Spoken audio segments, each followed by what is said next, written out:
ایک درویش ہوتے تھے صوفی عبداللہ صاحب رحمۃ اللہ علیہ، بڑے اللہ والے تھے، درویش تھے، اللہ سے مانگتے تھے، اللہ دے دیتا تھا۔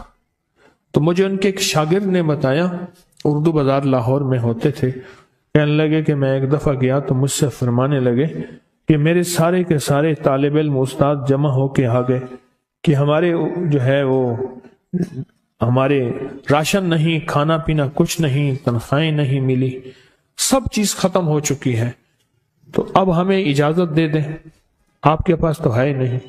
اچھا فرمایا مجھے چند دن دے دو، جتنے اور دن صبر کر لیا، چند دن مجھے دے دو۔ تو فرمایا پھر بیٹھ گئے مصلی، اور جو سورۃ فاتحہ پڑھی نا جب آتے تھے نا، ایاک نعبد و ایاک نستعین، اس کو جو وجدانی کیفیت کے ساتھ دل کی گہرائیوں اندر کے درد کے ساتھ پکارتے تھے، اتنا درد، اتنا غم، اتنا درد، اتنا غم جو پکارتے تھے کہ ایسے محسوس ہوتا تھا کہ زمین ساری کی ساری ہل رہی اور ہر طرف ایک نظام چل رہا ہے۔ اور جب پھر اس صورت کو پورا کرتے تھے، پھر سورۃ فاتحہ پڑھتے تھے، اور جب پہنچتے تھے ایاک نعبد و ایاک نستعین، پھر ایسے ہی جو ہے اس کو دہراتے تھے۔ پر بات یہ ہے وہ دعا پڑھتے نہیں تھے، مانگتے تھے۔ ایک ہے دعاؤں کا پڑھنا، ایک ہے دعاؤں کا مانگنا۔ وہ دعا پڑھتے نہیں تھے، مانگتے تھے، اور اللہ مانگنے والے کو دیتا بھی ہے، اللہ مانگنے والے کو عطا بھی کرتا ہے، اور اللہ کی رحمت مانگنے والے کے ساتھ سدا رہتی ہے، ہمیشہ رہتی۔ وہ دعا پڑھتے نہیں تھے، مانگتے تھے۔ بس کہا کہ ایسے مانگے، ایسا مانگا، ایسا مانگا کہ اللہ پاک کو ترس آیا۔ چند ہی دنوں میں فرمایا اللہ نے دکھایا کہ یہ دیگ ہے سونے کی بھری ہوئی ہے، اور میں نے آپ کے حوالے کر دی، اور تھوڑا سی ایسی جگہ ہٹائی تو وہ دیگ نکل آئی۔ تو فرمایا پھر مٹھیاں سونے کی بھر بھر کے دیتے تھے، اور کہتے تھے اس کو حسب ضرورت خرچ کرنا، خیال کرنا، کہیں فضول خرچی نہ کرنا، اسراف نہ کرنا، اللہ کے خزانے ہیں اور برکت والے ہیں، کہ اللہ ناراض ہو کے چھین نہ لے، کہ اللہ ناراض ہو کے چھین نہ لے۔ کہ میں چاہتا ہوں میری 7 نسلوں میں رزق ختم نہ ہو، جو مہنگائی اور حالات اور پریشانیاں میں دیکھ رہا ہوں۔ کوئی ہے عمل؟ میں کہا بالکل ہے۔ میں نے کہا روزانہ 40 منٹ بیٹھ، 40 منٹ صبح دوپہر شام، جو تیری تنہائی کا وقت ہو، 40 منٹ کوئی ایسا بیٹھ 40 منٹ اس انداز سے مصلی پہ، کہیں بستر میں، کہیں ایسی جگہ جہاں سوئے نہیں، اور بس صرف ایک بار سورۃ فاتحہ پڑھ، اور اس کے بعد ایاک نعبد و ایاک نستعین کو دوہرا۔ جاگ رہے ہیں؟ دیکھتے رہیں، مجھے دیکھتے رہیں، میں آپ کو دیکھتا رہوں۔ آپ اللہ کے اور اس کے حبیب کے مہمان ہیں، آپ کو دیکھنا بھی ثواب ہے، آپ کو دیکھنا بھی ثواب ہے۔ تو میں نے اسے عرض کیا کہ بس اس کو وجدان سے پڑھو، ایسے پڑھ کے رونگٹے کھڑے ہو جائیں، آنسو بہنے لگ جائیں، دل کے اندر کا درد اور دل کا اندر کا غم، اور اللہ کے سامنے حاضری، استحضار، اور یہ کیفیتیں تیری ہوں کہ بس اس کے علاوہ کوئی مجھے یاد نہ رہے۔ اس درد سے پڑھو صرف 40 منٹ۔ 40 کی عدد کے ساتھ کائنات کے رازوں کا بڑا تعلق ہے۔ 40 کا جو عدد ہوتا ہے، بس 40 کے عدد کے ساتھ پڑھ، اور بہت توجہ سے پڑھ، اور بہت دھیان سے پڑھ، بہت توجہ سے، روز پڑھ۔ مجھ سے کہنے لگا کتنے دن پڑھوں؟ تو میں نے اس سے کہا مجھ سے یہ دن نہ پوچھ، تیرا دل خود بولے گا، دل خود بولے۔ کیا بولے؟ دل خود بولے، اور دل اندر بولے کہ اللہ پاک جل شانہ نے نسلوں کے لیے رزق کی عزت، دولت، برکت کے فیصلے کر دی۔ بس دل بولے۔ کتنے دیر کر؟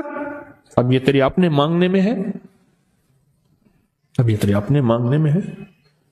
مانگنے میں کمی ہے تو دل نہیں بولے گا، اگر مانگے گا تو پتہ نہیں دنوں میں یا ہفتوں میں، جتنے میں دنوں میں فیصلہ ہو جائے گا۔ فیصلہ ہو جائے گا۔ اور فرمایا اگر یہ کوئی بندہ کر لے، اللہ نسلوں کا رزق اللہ سے منوا لے۔ اور میں نے اس سے کہا خیال کرنا، رزق روحانی ساتھ منوانا، رزق روحانی ساتھ منوانا، رزق روحانی ساتھ منوانا، ورنہ دولت مال چیزیں مل جائے گی جس کے بارے میں کہا جاتا ہے کہ بعض بندے ایسے ہوتے ہیں اللہ پاک ان سے لقمے نہیں چھینتا، سجدے چھین لیتا ہے۔ اللہ ان سے لقمے نہیں چھینتا، کیوں؟ رزق جسمانی دوسرے لفظوں میں مل رہا ہے، اور رزق روحانی اللہ چھین لیتا ہے۔ یہ جو آج آپ بیٹھے ہیں تسبیح خانے میں اور میں بیٹھا ہوں، یہ ہم روحانی دسترخوان پہ بیٹھے ہیں۔ یہ بہت بڑا دسترخوان لگا ہوا ہے، یہ دسترخوان ہے۔ سنا ہے در یار پہ بڑی دھوم ہے، سنا ہے در یار پہ بڑی دھوم ہے، وہاں عاشقوں کا ہجوم ہے۔ یہ روحانی دسترخوان ہے، میں بھی خود محتاج ہوں۔ یہ روحانی دسترخوان ہے۔ تو میں نے اس سے عرض کیا کہ ایک دسترخوان نہیں مانگنا، دونوں مانگنا، رزق روحانی بھی اور رزق جسمانی تو اس کو بھی ملتا ہے جس کو کلمہ نصیب نہیں ہوا، رزق جسمانی تو اس کو ہی ملتا ہے جس کو کملی والی کی غلامی نصیب نہیں ہوئی، رزق جسمانی تو اس کو ہی ملتا ہے جس کے ماتھے پہ شقاوت لکھی ہے، رزق جسمانی تو اس کو ملتا ہے جو اللہ کا نافرمان ہے، رزق جسمانی تو اس کو ملتا ہے جو اللہ کے وجود کا انکار کرتا ہے، رزق جسمانی تو اس کو ہی ملتا ہے جو آخرت اور قبر کا انکار کرتا ہے، رزق جسمانی تو اس کو ملتا ہے جو جنات اور برزخ کا انکار کرتا ہے، رزق جسمانی تو اس کو ملتا ہے جو خود کملی والے کی نبوت کا انکار کرتا ہے۔ وہ تو بے بہا لوگ ہیں، ان کو ملتا ہے، پر تجھے بھی صرف رزق جسمانی ملا اور اللہ سے یہ منوا لیا، نہ یہ نہ منوانا، اللہ سے کہنا ہے اللہ رزق روحانی بھی دے اور رزق جسمانی بھی دے، دو رزق کٹھے عطا فرما۔ کون سا رزق؟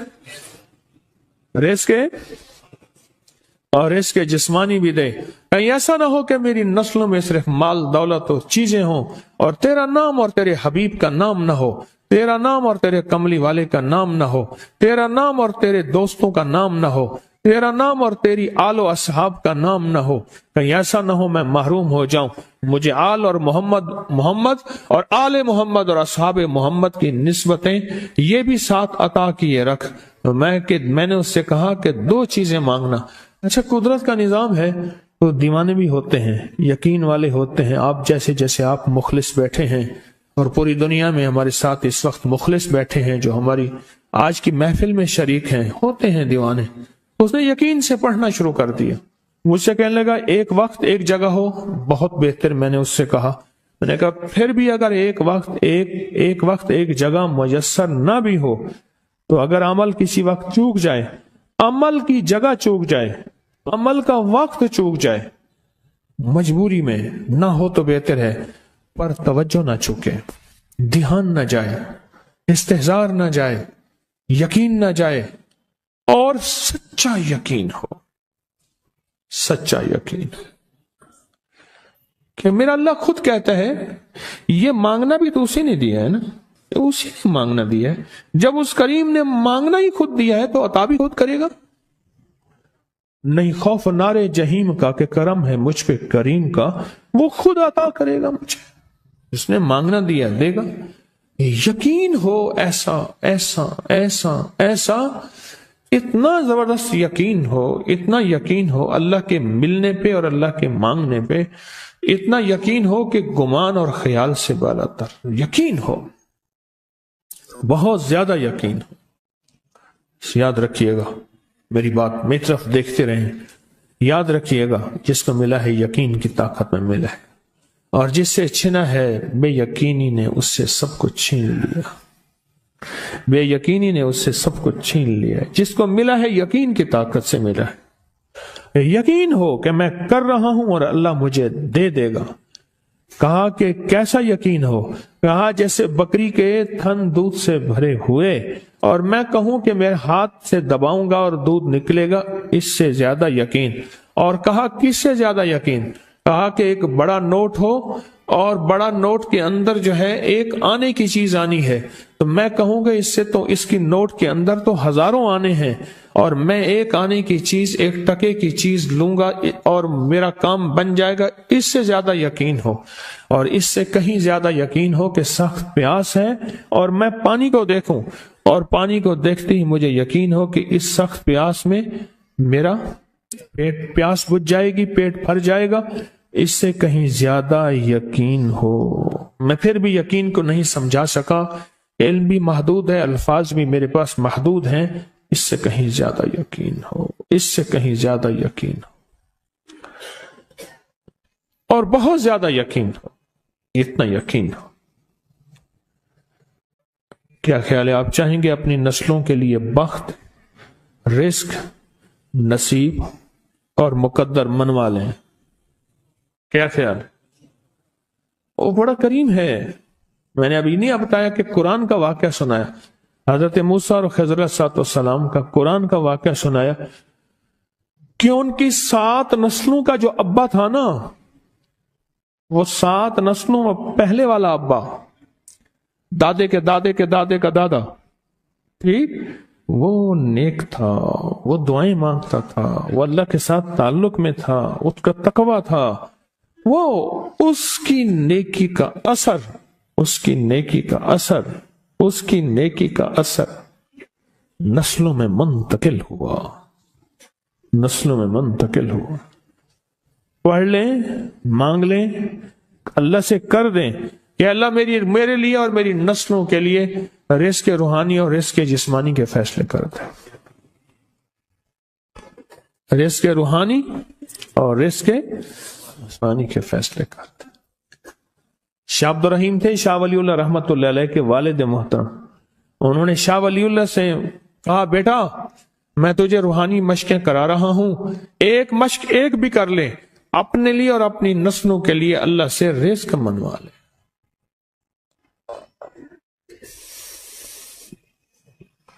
اللہ سے رزق منوا لے،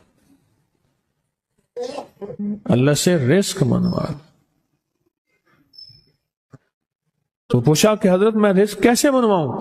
اور میں کہ کچھ وقت ایسا نکالا کر، ایسا وقت نکالا کر 2 گھڑی اور 3 گھڑی کا، ایک ساتھ 2 گھڑی اور 3 گھڑی، ایک ساتھ تقریباً 21 منٹ کی ہوتی ہے،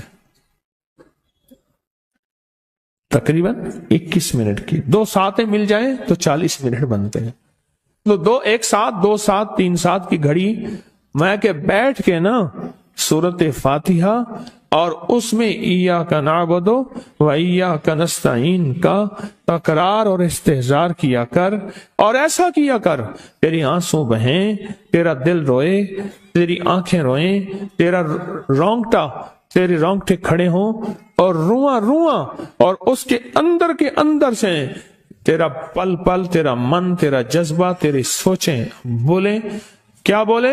ایاک نعبد و ایاک نستعین۔ تو ایک میلہ تھا اللہ کے نیک بندوں کا، تو اس میں 70 اولیاء جمع ہوئے، 70 اولیاء جمع ہوئے۔ ہر اللہ کے ولی نے کہا کہ آپ کوئی ایسا وظیفہ بتائیں، ایسی تسبیح بتائیں، ایسا ذکر بتائیں جو اللہ کے عرش کو ہلائے اور جو اللہ کی ذات کو متوجہ کر دے، جو اللہ کے تعلق کو نصیب کر دے، کوئی ایسا ذکر، کوئی ایسی تسبیح بتائیں۔ فرمایا سب نے بتایا کہ سورت فاتحہ ہے، اور اب سب سے پوچھا سورت فاتحہ میں کوئی ایسا جز بتائیں جو سورت فاتحہ کا دل ہو۔ سورت یاسین قرآن کا دل، لیکن سورت یاسین کا دل سلام قولا من رب الرحیم۔ ہر سورت کے اندر اللہ پاک نے کچھ نعمتیں، کچھ نقطے رکھے ہیں، تو فرمایا سورت فاتحہ کا دل، تو میلے میں جتنے بھی اولیاء 70 بیٹھے تھے، سب نے کہا کہ اگر سورت فاتحہ کا دل پانا ہے تو وہ صرف کیا ہے؟ ایاک نعبد و ایاک نستعین۔ اس کا مفہوم عام سادہ سے یہ ہے کہ مولا غلامی تیری در کسی اور کا، جب غلام تیرے ہیں، منگتے تیرے ہیں، بھکاری تیرے ہیں، محتاج تیرے ہیں، پھر در بھی تیرا ہے، پھر در بھی تیرا ہے، اور کسی کا در مولا نہیں ہے، پھر در بھی تیرا ہے۔ تیرے در کے ہم محتاج، تیرے بر کے ہم غلام ہیں۔ تو میں نے اس سے کہا کہ یہ وظیفہ کر، سارا دن پڑھی یا کنا بدو، اور کام بھی کرتا رہے، وضو بے وضو چلتا بھی رہے، یہ پڑھتا بھی رہے، پڑھتا بھی رہے، پڑھتا بھی رہے، چند دن چند ہفتے یہ عمل کر، اور رات سوتے ہوئے سورۃ فاتحہ پوری کر 40ویں، اور پھر درود پاک پڑھتے پڑھتے سو جا۔ 70 اولیاء نے فرمایا کہ جو بندہ یہ وظیفہ پڑھے گا اللہ کا عرش ہل جاتا ہے، اور فرشتوں میں کوہرام مچ جاتا ہے، اور فرشتوں میں اللہ کے بارگاہ میں فریادیں ہوتی ہیں کہ یا اللہ یہ بندہ ہے اور اس نے یہ عمل کیا ہے، یہ وظیفہ کیا ہے، اور ابھی تک اس کی دعا قبول نہیں ہوئی، اس نے یہ مانگا ہے ابھی تک دعا قبول نہیں ہوئی، فرشتوں میں یہ کوہرام مچ جاتا ہے۔ ایک اللہ کے دوست تھے، سوتے سوتے ایک دم اٹھ بیٹھے، اٹھنے کے بعد وجدانی کیفیت کے ساتھ جو ہے یہ وظیفہ پڑھنے لگے۔ تو کسی نے پوچھا کہ حضرت کیا ہوا؟ فرمایا میں نے دیکھا کہ اللہ کے عرش کے نیچے جنتی ہیں اور وہ ٹہل رہے ہیں، اور سب کی زبان پہ یہی وظیفہ ہے۔ محبت سے بلاتے ہیں، بہت زیادہ بلانے والے ہیں، ان کے ہاں چلا جاتا ہوں، میں نے دیکھا تو ان کا بھائی جو ہے ایسے چل رہا تھا تو ہاتھ میں تسبیح تھی، بات تھوڑی کرتا تھا، تسبیح زیادہ پڑھتا تھا۔ اس کا دبئی میں بہت بڑا کاروبار، جسے کہنا چاہیے بہت بڑا کاروبار دبئی میں۔ اللہ کا گاڑی میں جا رہا تھا، کچھ لوگ آئے، گاڑی کا دروازہ کھولا، بیٹھے، مجھے لے گئے، پھر میرے گھر والوں کو مہینوں پتہ نہ چلا، اور اس کے بعد بڑی اذیتوں کے بعد میں چھوٹا۔ اب وہاں بیٹھ کے پھر اللہ ہی تھا تنہائی میں، اور تو کوئی تھا ہی نہیں۔ کہا کہ وہ اللہ سے ذکر کرنے اور باتیں کرنے کی ایسی کوئی مجھے عادت سی پڑ گئی ہے، اب لوگ مجھے کہتے ہیں کہ آپ جیل کی اذیتوں کی وجہ سے خاموش ہو گئے ہیں، میں لوگوں کو لاکھ کہتا ہوں، نہیں وہ مانتے نہیں۔ ایسے نا بندہ کوئی غم کی وجہ سے بعض اوقات نا چپ ہو جاتا ہے، وہ کیوں کہتے ہیں؟ اسے چپ لگ گئی ہے، خاموش ہو گیا ہے۔ تاکہ میں لوگوں کو کہتا ہوں نہیں، میں جیل کی وجہ سے خاموش نہیں ہوں، اس قید نے، اس جیل نے میرے اوپر جو آزمائش بھیجی ہے، اس قید نے اور جیل نے میرے اوپر جو آزمائش بھیجی ہے، اور میں پھر وہاں ذکر کا عادی بنا، دعاؤں کا عادی بنا، تسبیح کا عادی بنا، اعمال کا عادی بنا، اور وہ عادت سی پڑ گئی ہے، اور وہ عادت سی ایسی پڑی ہے کہ بس سارا دن اب اسی میں لگا رہتا ہوں، سارا دن اب اسی ذکر میں اور اسی یاد میں لگا رہتا ہوں۔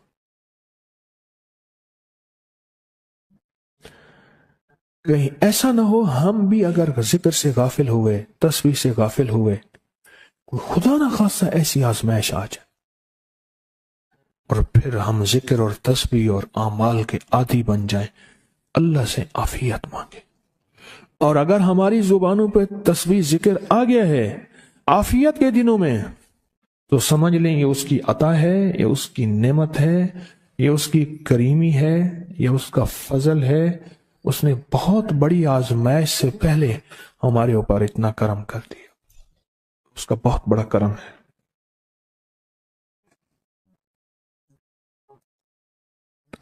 اس لیے اللہ جل شانہ کے حبیب کملی والے نے آزمائشوں سے پناہ مانگی ہے، اللہم انی اعوذ بک من جہد البلاء، آزمائش، کوئی بلا آ جائے، ودرک شقا، شقاوت میں میرا نام آئے، بدبختی میں، یہ بھی آزمائش ہے، وسوء القضاء، میرے لیے ایسے فیصلے ہونا شروع ہو جائیں جو مجھے برباد کر دیں، ایک کے بعد دوسرا میرے حق میں فیصلہ، میرے خلاف فیصلے سارے، وشماتت الاعداء، اور ایسا وقت میرے آزمائش نہ آئے کہ دشمن تالیاں بجائے، دشمن ہنسے اور میرا مذاق اڑائے۔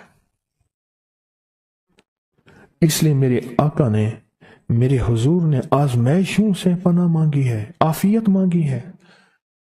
اللہم انی اعوذ بک من زوال نعمتک، اللہ نعمت دی پھر اس کا زوال آ گیا، وتحول عافیت، عافیت دی تو تو نے چھین لی۔ اللہم انی اعوذ بک من زوال نعمتک وتحول عافیتک وفجاءت نقمتک وجمیع سخطک، اے اللہ کو میرے اوپر ایسے حملے ہوں اور سختیاں میرے اوپر شروع ہوں، مولا میں اس سے پناہ مانگتا ہوں۔ میں مانگتا کیا ہوں؟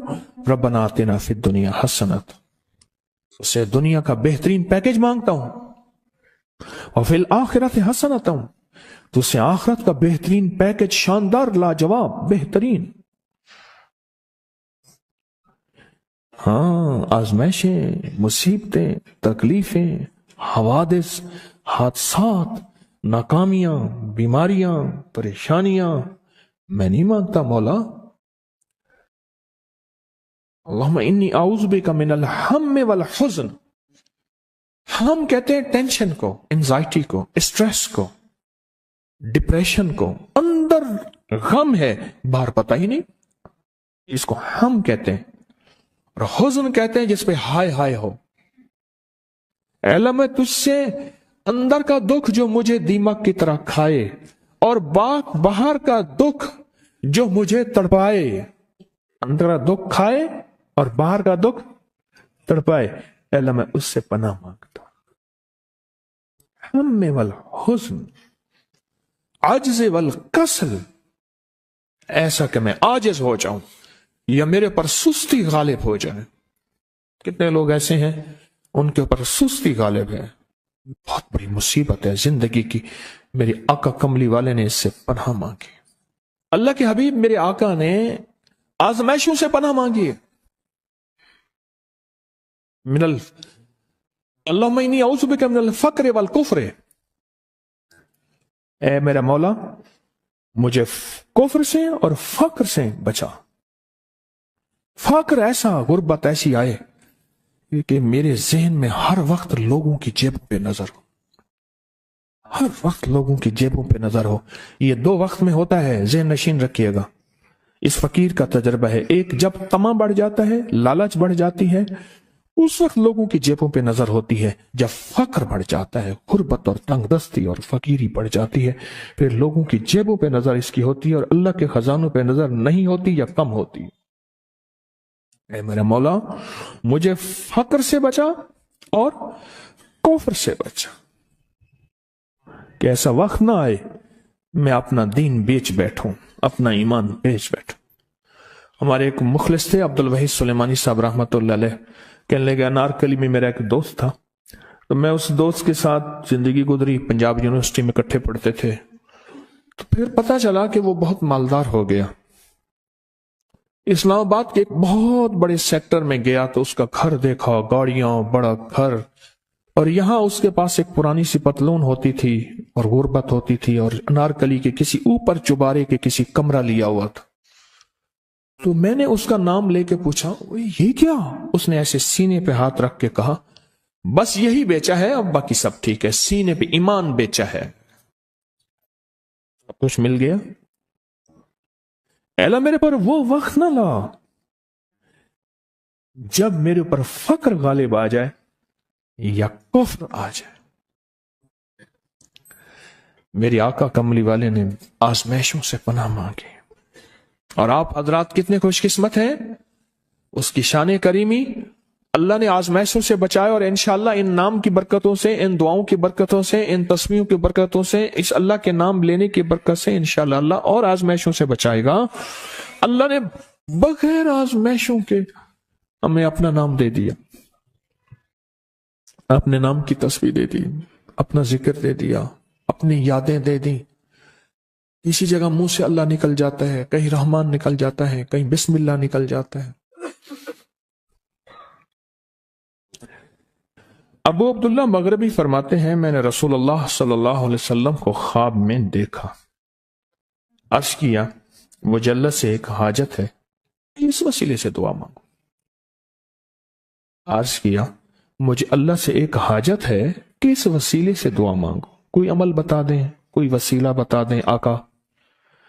میں نے حضور سے خواب میں سوال کیا تو آپ نے ارشاد فرمایا جس کو بھی اللہ سے کوئی حاجت ہو اسے چاہیے وہ سجدے کرے، یعنی 2 رکعت ادا کرے اور سجدے کی ہر رکعت میں 40 مرتبہ آیت کریمہ پڑھے، جو میں عمل میں بتایا کرتا ہوں، لا الہ الا انت سبحانک انی کنت من الظالمین۔